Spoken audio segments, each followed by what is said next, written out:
All right, so we have a series of 5 brachial plexus cases that we're going to go over in the next 2 videos. So in this first video here, we're going to go over cases 1 through 3. So just a little bit of advice on how to localize brachial plexus lesions. So first we're going to look at what movements have been lost. So is it, flexion of the fingers? Is it loss of external or internal rotation of the shoulder joint?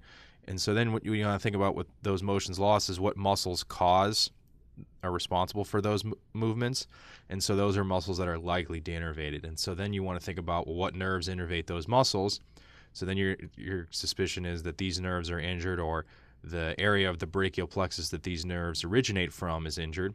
So then what you want to do is think about where on the brachial plexus these nerves originate from, so the origin, and then you want to combine that with the history, because the history is going to tell you about the nature of the injury or the nature of the cause of pathology. And so you can combine that, and then you make your way back all the way back to location of the lesion. So really you want to start with presentation and then use your anatomy and move your way back to localizing the pathology. So work your way through the muscle anatomy, the nerve anatomy, and then the brachial plexus anatomy, combine the history in, and then you got your location. So we're going to go through a series of cases here. They have a kind of board style or anatomy exam style question to go with it. We're not going to answer the question right away. We're going to first kind of dive into the anatomy and the concepts and what you should really be picking up from these question stems. Then we'll use the anatomy to kind of work through the answer choices and then come back and definitively answer the question. So let's start us out here. So we got a college student. He's having a good time on his roof when he suddenly slips and falls off. So he grabs a tree branch on his way down. He's trying to stop his fall, but eventually he loses grip of that tree branch and he falls all the way down to the ground. In the ER, he presents with a total hand claw, which you can see here, and weak wrist flexion. And this is very common on these, either an anatomy exam or a board question. They'll give you a picture of some kind of presentation like this. On exam, the movement of his shoulder is completely normal. So really with any of these, not only you certainly want to look at the deficits, the motor and the sensory deficits, but also normal movements can tell you a lot as well, and you'll see why in a little bit here. So they're asking which of the following neurological structures are injured. So they're already jumping to telling you that it's a neurological injury, which is likely given that he's a young guy. The nature of this is a pretty serious trauma, falling off a roof, grabbing a tree branch and hanging from that and then eventually falling. And then he presents with this very disfigured hand as a result that he normally didn't have. So let's talk through the anatomy. So let's look at this total claw hand deficit. So you guys should be good at this by now. We just went through that whole lecture on the different claws of the hand. So let's look at this MCP joint. Is it flexed or extended? So here's your MCPs right here. So what do you guys think? Is it extended or flexed? That's right, it's extended. So it's extended out like this. You can see where they're extended. PIP joint, so that's these guys right here. So you want to look at the PIP joint. Are these flexed or extended? These are flexed. DIP joint, so the distal. So are these flexed or extended? And you want to be thinking about that, because any of these claw hands, it's what each of these joints are doing is what can really tell you what muscles are out, and then you can figure out which nerves.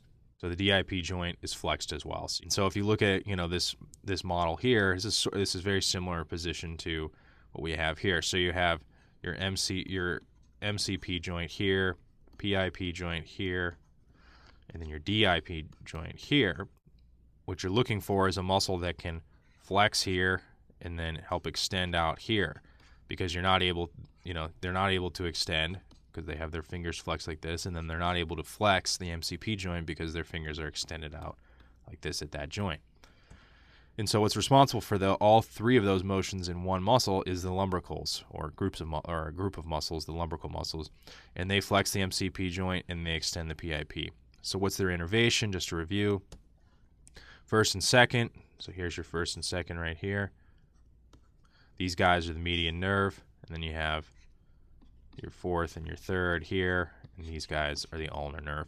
So what's interesting here is, if you remember when those, median claw or ulnar claw, it doesn't look like it's either one of those, because you have all 4 fingers are affected. So it's likely. So what's that leading us towards is that it's likely that both of these nerves are involved in this injury. So the patient also presented with weak wrist flexion. So we want to think about which nerves are responsible for innervating muscles that flex the wrist. Now, which muscles flex the wrist? It'd be the flexor compartment, of the forearm, right? And so the two nerves that are most responsible for that are the median nerve, does the majority of it, and then the ulnar does flexor carpi ulnaris, which helps contribute. So really it's mainly median nerve. You could say ulnar nerve is a little bit, providing a little bit of help there as well. So again, we're looking at median and ulnar nerves. That was responsible for our lumbricals. It's also responsible here for our wrist flexion. So we're starting to see a picture here that as we're moving up the upper extremity, we're moving from distal to more proximal on the presentation. We're seeing that it's a continuing theme that median and ulnar nerve are involved. Moving more proximal, now we go up to the shoulder joint. So there's normal movement there. So what does that tell us? So let's think about some of the motions of the shoulder joint. So you have abduction, which would be supraspinatus and deltoid. So suprascapular nerve does supraspinatus, which helps with abduction. It also does infraspinatus, which is external rotation, which is another movement of the shoulder that would be normal. So it looks like suprascapular nerve's intact. Axillary nerves does deltoid, which does abduction up to 90 degrees. So it looks like the axillary nerve is intact, so this region in here and here. The other thing is you have flexion of the shoulder joint, which has some contribution from musculocutaneous nerve innervating coracobrachialis and the biceps muscle as well. So it's likely that these three nerves are intact. So the normal movement of the shoulder, it says suprascapular, musculocutaneous, and axillary nerve are most likely intact. These are, as you can see, more so in the superior aspect as well. Another thing, the other major nerve we want to talk about is the radial nerve. So with the radial nerve, you'd be looking at elbow extension or wrist extension, and there's no indication that he has significant weakness of that as well. So it's likely that the radial nerve is at least somewhat intact. So let's summarize here all the findings. So the summary here, we have this claw hand. Lumbricals are denervated, all four of them. So we have median nerve, ulnar nerve. We have weak wrist flexion. So again, median nerve and ulnar nerve. And then we know that these nerves in the more superior aspect here are all normal. So what we're looking at is major nerves affected in median nerve, ulnar nerve. So where is the lesion? So given that these are normal and then these are all responsible for shoulder motion, it's not likely that it's a superior trunk or a lateral cord injury. It's probably going to be more inferior because it's the major nerves involved are these median and ulnar nerves here. So if we trace these back here, median has two origins essentially, up here on the lateral cord and the medial cord. Lateral cord looks like it's okay. I mean, you have musculocutaneous is okay, suprascapular up here. So if you're going to go more proximal to the lateral cord, it looks like it's okay up here. So then you go down the medial cord. Well, medial cord contributes to ulnar nerve as well, and so we're having major deficits with the ulnar nerve. So you go all the way back up here, so it's likely that it's an inferior trunk lesion right here, because you can see here it's the root of the ulnar nerve here. Median nerve derives input as well. So this would be, again, Klumpke's palsy, and we talked about this again in the claw hand lecture, just to kind of present it to you in a case format. So that's your Klumpke's palsy, C8T1 nerve roots. So a follow-up question. So someone could say, well, how do you know this lesion is not at the wrist? So, you could have someone where they totally transect the wrist and they cut the median and ulnar nerve and gives you, weakness of the lumbricals and, these hand deformities. And so how do you know it's not there?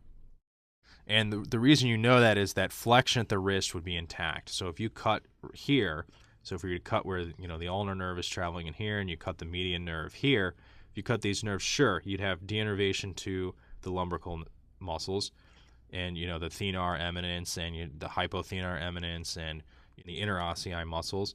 But the thing is you'd still have wrist flexion because all the muscles that are innervated by median and ulnar nerve in the forearm that do wrist flexion, they would have already received their innervation. By the time you get down to the wrist, they've already received their innervation, and so these muscles can carry out wrist flexion. So back to the question, which of the following neurological structures are injured? So we determined that axillary nerve is intact, radial nerve is intact because shoulder motion is normal, elbow extension is normal, wrist extension is normal. Superior trunk of the brachial plexus, since we determined that suprascapular nerve, musculocutaneous nerve, and axillary nerve are all intact, that it is likely not a superior trunk injury. Middle trunk doesn't really correspond with the presentation, and we more so limited it down to an inferior trunk of the brachial plexus injury because you had that significant ulnar nerve. The ulnar nerve doesn't have any origin in the middle trunk, and so that would point you more towards an inferior trunk injury. And then you have the long thoracic nerve, which does serratus anterior, which would give you, weak overhead motion or inability to do overhead motion. We don't describe any of that in the presentation. So your answer is inferior trunk of the brachial plexus, which is Klumpke's palsy, or Klumpke, and this is your Klumpke's claw. All right, so in case 2 here, we're talking about a different college student who's also having a great time at a house down the street from the student in case 1. So it must be really jumping on campus on this weekend night, because we got a couple guys having a great time, but unfortunately it seems like people are getting hurt. So this college student we're talking about in case 2 here, he sits down in a chair and passes out. So he wakes up in the middle of the night, probably 4 or 5 a.m., something like that, and he feels like his right hand is numb and he has trouble moving it. So he goes to the ER, he gets checked out, and his physical exam reveals numbness over the dorsal aspect of the hand on the lateral side. The resting position of the wrist is shown here below in this picture, and he has 0 out of 5 for the following motions in the right upper extremity. He has 0 out of 5 elbow extension, 0 out of 5 wrist extension, and then 0 out of 5 finger extension. His left upper extremity strength, though, is 5 out of 5 throughout. So the question here is this patient has an injury at which of the following locations? So it's really a 2-step question. You got to think about which nerve it is, because as you can see here, there's multiple choices with the same nerve. So you got to think about what the nerve, or if it's the inferior trunk of the brachial plexus. We'll talk about that. So it's either, so you got not only got to think about locate the nerve or the nervous structure, but where's the location of the lesion as well. So before we get to the question, let's break this down. So what muscle groups are essentially denervated? So again, he has 0 out of 5 for these motions: right upper extremity, elbow extension, wrist extension, and finger extension. So we want to talk about what muscles do those, right? So you have the triceps, which do elbow extension, right? And then you have wrist and finger extension. These are both the extensor compartment of the forearm. So that's these 2 motions right here. So you want to think about what's the innervation of the triceps muscle, which is the only muscle that carries out elbow extension essentially, and then the extensor compartment of the forearm.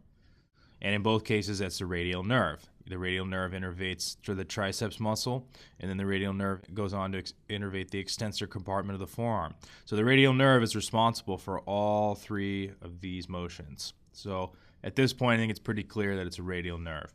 So we really want to talk about where's the lesion. So let's talk about the anatomy here. All right, so with nerve lesions, again, we've talked about this, is you want to think about the more problems the patient is presenting with, or the more deficits, the more likely that the lesion is more proximal than versus distal. So a lesion up here in the shoulder and arm and a nerve is going to affect everything downstream of it, versus if you cut the nerve at the wrist. Same thing, if you think about it, if someone has a stroke, they can have the entire, right or left side of their body is affected, versus if you were to, cut a nerve in their hand, they're only going to have a deficit in their hand, versus if they had a stroke in their brain that controls an entire half of their body. So you get my point. The more proximal the lesion, the more deficits they're likely to have. So we have these elbow extenders, extensor compartment of the forearm, both with radial nerve. So let's talk about what radial nerve is. So you have posterior cord of the brachial plexus here. It splits into the axillary nerve, which goes on to do deltoid and teres minor. And then you have the radial nerve here, which is this bigger nerve here, which, in the lab, you can usually easily identify this because it's the bigger nerve of the 2. So it splits off there. And so here's the axillary nerve traveling here, and then here's the radial. And here's the course of the radial through the entire upper extremity. So the radial nerve essentially emerges out, but then it hits this radial groove, and then it goes down and crosses over the elbow and into the forearm. And so what you want to think about here is what lesion is going to give you not only what this is called is wrist drop. So essentially it's called wrist drop because their wrist just hangs here and they can't extend it up. That's gone. But then they also have loss of finger extension as well. And then in this case, we also have elbow extension. So if you remember, like when we talked about mid-shaft humerus fractures, those patients, they still had elbow extension because the radial nerve had already innervated triceps. So the lesion is at least proximal to the level of the mid-shaft humerus. And so it's going to probably be up in this region. So based on that this patient probably has what's called Saturday night palsy. Now there's 3 different ways to describe this, and it's the same nerve injury in all 3 of these. But it's just different causes of the same injury. So the other cause is honeymooner palsy. And so that's where 2 lovers are asleep together and one has their arm draped over the other. So it's the same thing. So instead of the arm draped over a chair, it's draped over someone else's body. And then you have crutches palsy, where someone's injured and they're using their crutches and they're constantly having pressure in the axillary region here. And so with all three of these, they're three different causes of the same nerve injury, like I've said, and they all involve compression of the proximal radial nerve. And they occur when an arm hangs over an object that presses on the axilla. So whether that's the back of a chair, crutches, someone else's body, it's all the same thing. So you have the radial nerve here, and it comes in the axillary region just before it's going to enter into the humerus and then go down and travel in the radial groove here. So it's traveling in here, and then you have compression in here that presses on the nerve. And so since you've pressed on the nerve so proximally here, you're going to catch it before it gives off fibers to the triceps. So that's why you lose triceps or elbow extension. So the lesion, again, is so proximal that you're hitting really all the major motor functions of the radial nerve in the upper extremity. So back to the case here. So we know he has Saturday night palsy. Okay. So we know it's a radial, which is a radial nerve. And this is a wrist drop again. So they're asking you, the patient has an injury at which of the following? So we know it's a radial nerve injury, right? So it's not an ulnar nerve injury, because ulnar nerve would also be, it wouldn't give you wrist drop, right? It's more intrinsic hand muscles, like your third and fourth lumbricals that control flexion at your fourth and fifth fingers, the dorsal and palmar interossei muscles. So it'd be more so those muscles, plus the sensory distribution is different. So dorsal aspect of the lateral aspect of the hand is really this aspect right here, which is, we know, radial nerve. Ulnar nerve is the medial aspect of the hand. So it's not ulnar nerve. Median nerve, just distal of the elbow. So median nerve controls a lot of the flexion of the fingers. So really the opposite. Here you've lost extension. So the median nerve is what allows for flexion, and there's no indication that they have loss of flexion of the fingers or the thumb. So the median nerve, regardless if it's at the elbow or at the wrist, you're going to lose more so if it's just below the elbow, you would lose all those flexion. Median nerve at the wrist, you would probably lose more so thumb flexion, which this patient, we haven't mentioned that it has any of those deficits. Plus the nerve, the sensory distribution is different as well. It's going to be on the palmar aspect of the lateral side. So it's not likely a median nerve injury. And then inferior trunk of the brachial plexus, that's the same as injury as we talked about in case 1. That's Klumpke's palsy, so it's going to give you Klumpke claw. So this isn't a Klumpke claw, so this isn't the answer either. So now we know it's the radial nerve, so now we got to decide, is it the axillary region or is it just distal to the elbow? Now again, if it's just distal to the elbow, you're long past where it's given off the fibers innervating the triceps, and so if this was the answer, they would have intact elbow extension, but they do not. And so since they have their loss of elbow extension, this can't be the answer either, so it's got to be radial nerve in the axillary region, which corresponds with Saturday night palsy. So again, patient has radial nerve injury, Saturday night palsy, because he passed out with his arm hanging over the back of a chair, results in compression of the radial nerve in the axillary region, so he loses all three: elbow extension, wrist extension, and finger extension in the upper extremity. All right, so in case 3 here, we have a motorcyclist who comes into the ED after being thrown off his bike. He landed on the pavement head and shoulder first on his right side, and the resting position of his right upper extremity on presentation is shown in the 2 images to the right. So if we look at the images here, so this is if you're looking straight on at the patient anteriorly, and this is then if you're looking at the patient from the side or laterally. So they're asking which of the following neurological structures are injured. So this is a significant trauma. Patient sustained what appears to be serious neurological damage, and so let's dive in and look at the anatomy more in depth. So we look at normal resting position here. The arm is hanging down at the side in neutral. It's not laterally rotated, it's not medially rotated, it's just hanging normally down at the side. So we look at this and this is from the anterior view. So we look at the anterior view in the patient. This is the patient here. So first thing we notice here is versus here is that the shoulder joint is medially rotated. You also notice that it's extended. And then you also notice that the wrist is flexed this way. So it's flexed this way to give you this kind of look here. And then you can really see this dramatically on the lateral aspect, is that the elbow is extended, and then there's also significant flexion of the wrist at this point. This sign is called a waiter tip sign, because it's kind of like a waiter passing by the table, sticking their hand out like this, looking for the patron to put a tip on their hand. So waiter tip. So again, how would you describe this resting position of this patient's right upper extremity? Three descriptors here. So you would say they're unable to abduct the shoulder joint because their shoulder is hanging tightly at their side. Like we said, it's medially rotated, because if you look at this from the anterior view, it's medially rotated like this.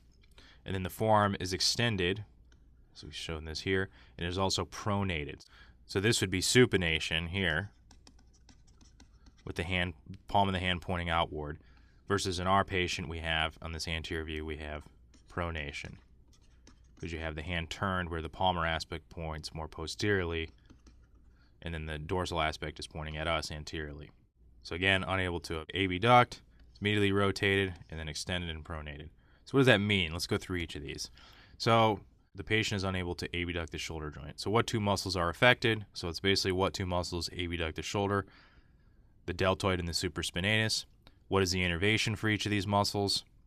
Axillary nerve does deltoid. Supraspinatus is innervated by suprascapular nerve. So we look at our brachial plexus diagram here. Here's the axillary nerve here. Here's the suprascapular nerve here. So even though they're leaving the brachial plexus at different points, they're still, if you follow the axillary nerve, it still is going to have roots that come up from the superior aspect here where the suprascapular nerve is coming off as well. So we want to kind of, initially we're thinking more superior here, but let's keep going through these other resting positions. And what I mean by resting position is that when the patient is just letting their arms sit, and so there's a loss of equilibrium here. So abduction is probably a little less obvious because it's more of an active type thing, so you got to actively move your arm outward. But again, that's why their arm is sitting so tightly against their side. So what's more obvious is if the shoulder joint is medially rotated like it is in our patient. So you have medial rotation like this. So you have the joint, the humerus sitting here like this, and it gets medially rotated in like that. So the opposing force to that would be lateral rotation out like that. And so these forces act in opposition to each other. So the equilibrium would keep the arm hanging in a neutral position where it's not either laterally rotated or medially rotated. But since in this patient, since we've lost lateral rotation, the medial rotators act unopposed and they pull the arm inward or medially. So we've lost lateral rotation of the right upper extremity. So what two muscles are responsible for lateral rotation? Again, just like how I described in the beginning, you're taking a motion what they've lost lateral rotation. Now we're thinking about the muscles. Same thing what we did with the abduction. You thought about the muscles, and then we're thinking about the nerves. So same thing here. What two muscles have we lost that are responsible for this lateral rotation? Infraspinatus and teres minor. So now, okay, we know these muscles are lost. So what is the innervation? So it's probably going to lead us to what nerves are affected. Well, infraspinatus is suprascapular nerve and axillary nerve. So we're starting to see a pattern here. You see both nerves are involved in both of these resting positions. So again, it's further supporting that the lesion is probably responsible for a structure or a region supplying nerve fibers to both suprascapular and axillary nerve. So lastly, the forearm is extended and pronated. So the patient has lost what two motions here? So if it's extended at the elbow joint, you've lost elbow flexion. And then if it's pronated, you've lost supination, right? So flexion and supination. So what one muscle does both of these motions? It does the bicep muscle. So again, we're just going down the line. What motions were lost? Then what muscle is responsible for these motions that are lost? Okay, so now we have the muscle. So what nerve is responsible for innervating these muscles? And that would be musculocutaneous. And so if we look on here, we have musculocutaneous, which comes off the lateral cord here, axillary nerve here, suprascapular nerve. So those are our three nerves that are affected. You can see where they all three come off at different points. But if you especially if you trace axillary back, trace musculocutaneous back, they all lead back to this most proximal region. The lesion's not going to be here, because if it was here, it wouldn't affect axillary nerve, because axillary nerve has no fibers traveling in the lateral cord here. It's traveling, the fibers for the axillary nerve are traveling in the posterior cord, completely different structure. So you got to go proximal enough where there's fibers that are from all of these three of these nerves are going to be affected. So just for completeness sake, what two sensory deficits do you think this patient's going to have based on that these three nerves are out? So skin over the deltoid, because axillary nerve has a sensory component that does that area, and then skin over the lateral forearm, because you have the lateral antebrachial cutaneous nerve, which comes off the musculocutaneous nerve and does that lateral aspect of the forearm. So now we have this nice summary here. So we have the nerves affected are axillary nerve, suprascapular nerve, and musculocutaneous. So we circle them again here, musculocutaneous, axillary here. Trace the fibers all the way back up to here. Trace these fibers here, these fibers back all the way up here. So it's pointing to probably this is where the lesion is. It's most likely. It's not here in the inferior trunk is because ulnar nerve, there's nothing involving ulnar nerve. Median nerve, there's not deficit suggesting median nerve involvement. It's more so these more superior aspect of the plexus. So an injury in this region is called an upper trunk or superior trunk C5, C6 injury, which is called Erb Duchenne palsy. So what really would help confirm the diagnosis that you know it's in the superior aspect? Well, what helps confirm it is that you know that something is intact or something is normal. So you're going to test motions that are more so involved in other nerves here to make sure the nerve is in a different location than the brachial plexus.